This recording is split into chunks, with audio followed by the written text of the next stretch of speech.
active players in career points per game with LeBron, AD, Russ, and Melo. Steph Curry agreed to a 4-year, $215 million extension with the Warriors. Last season, Curry joined Michael Jordan as the only players aged 33 or older to win the scoring title.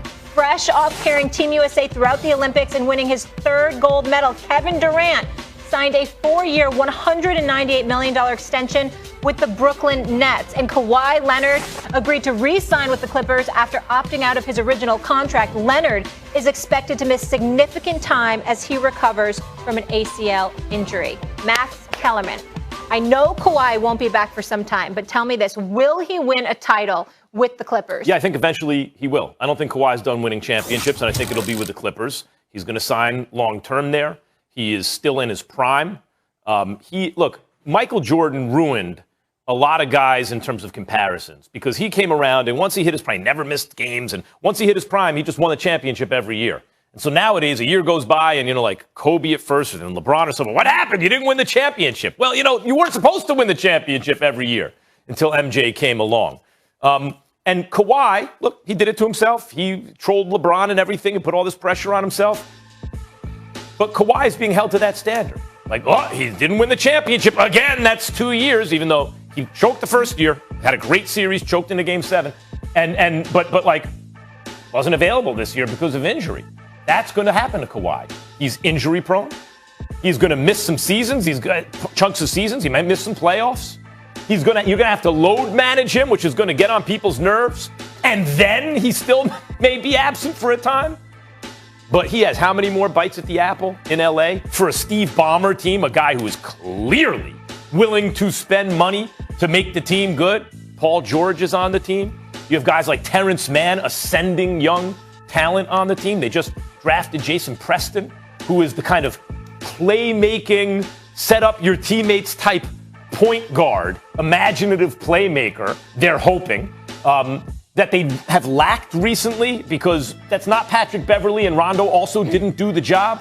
When you have Kawhi and Paul George as your cornerstones and an owner willing to spend money and you're going to get 4 or 5 more bites at the apple, I'm going to go ahead and say that a 2-time finals MVP at some point is going to get it done again. I'm not going to be stupid and say that a guy who's 6'7", 6'8", with his myriad of skills and championship pedigree, who just averaged 30 on 57% shooting in 11 playoff games, ain't no way in hell they gonna win a championship. That's just ignorant. I'm not gonna say that.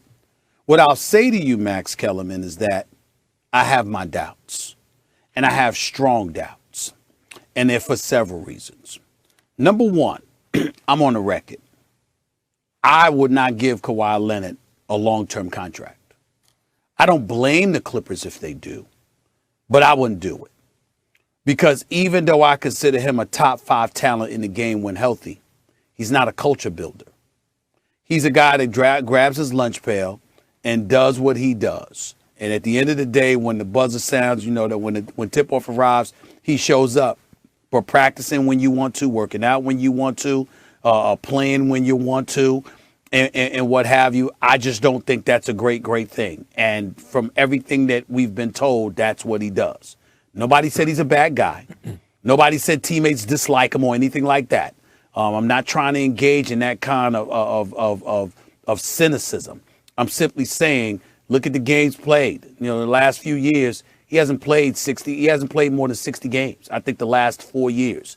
This man takes time off, and he operates to his own beat. And even though that works for him, it compromises everything else. It's similar to what I said, Max, if you recall, when Kyrie Irving was talking about we don't really need a coach.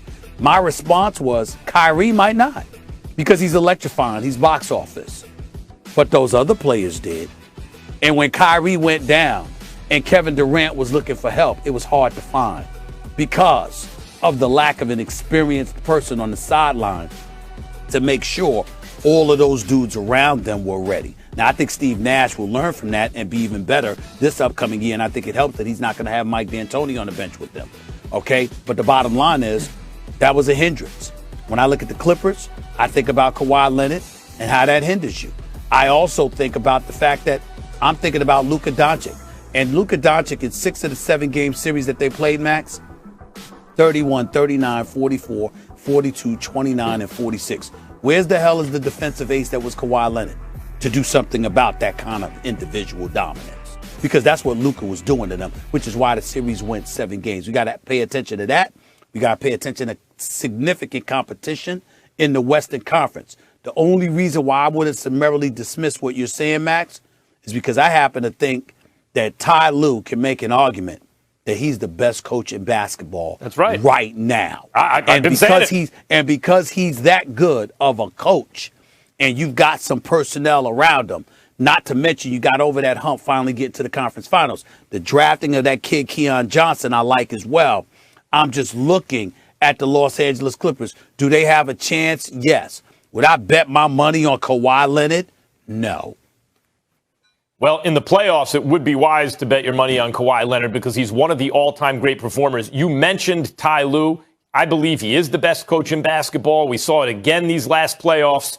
If you go back and look at Kawhi, a great offensive player, Stephen A., is going to get his. I don't care who's on him. You put Dennis Rodman on a great, Dennis Rodman. No, you mean Luka Doncic, right? You mean Luka Doncic? Yeah, Luka. I'm saying you could put whoever you want on a great offensive player. If they got it, there's not so much that can be done, particularly in this NBA, the way the rules are enforced. So, do you believe, yes or no, Kawhi is a great defensive player? I believe he's one of the greatest defensive players ever, even if he's not quite what he was a couple years ago defensively. I'll give you that. He's still a great defensive player. You go back and look at the playoff series, like you mentioned, 30 points a game on 55, 58% shooting, whatever. Here is playoff series, just going back to 2017. This is what he averaged in each series. 27, 32, 24, 33, 29, 30, 35, 28, 26, 24, 31. He's doing it on great shooting, and he's doing it with defense. Like, even if you think he's not a culture builder, any great team's going to have at least 2 max contract type guys nowadays, right? Can Kawhi be one of them? Yes, he can. Yes, and he'll frequently be the best player in the series. You cannot justify not paying him. Like, I think year to year. Here's what I'm trying to say, Max. I have no problem with Kawhi Leonard's money. I think he deserves every penny. It's the years that I have a problem with him with. Well, because I think durability is a question mark, and I think his level of commitment towards being something more than just a great player plays a role in here. The thing that's why I like him, Stephen A., on the long-term deal, because if it was 1 or 2 years, maybe he doesn't win a chip with them. But remember, the Clippers have never won a chip. Okay, that's fair. Or even been there. You give him 4 years, I think he can get it done. Okay, that's fair, but that requires trust. And what I'm saying to you is that when you're in Kawhi Leonard's position, I personally believe you have an obligation to be more than just a great player. You got to be a leader. You got to be the face of a franchise. If LeBron James pulled a portion of the stuff that Kawhi Leonard has pulled, you never hear the end of it. We would be all over him. We would crucify him. It's a shame, and Kendrick Perkins was right when he said that. It's a shame that Kawhi Leonard has flown under the radar and has gotten away with some of the stuff that he's gotten away with in hijacking the Clippers organization. But, Stephen, I think part of that is how he lays low. You know, he's not on social media, doesn't talk much, so he can't fly under people's radars. You know, I just want to mention one thing, guys. He is just 30 still. I mean, when we're talking about guys, Steph's older than him, KD's older than him. I mean, we know the Lakers, so he still does have superstar. He's a superstar talent. And he's a champion. He's a superstar. He's a superstar talent and a champion. I'm just talking about when you talk about building a culture long term, you can't have young guys around constantly seeing that stuff. You taking off when you want, you play when you want, and all of this other stuff. That's not build around. All right, we'll leave it on that note. We are heading to Canton. Next, we'll break down the great Peyton Manning's Hall of Fame speech, especially some of his memorable moments, jokes, a little emotional, all that good stuff coming up. Football carved out a place for my favorite.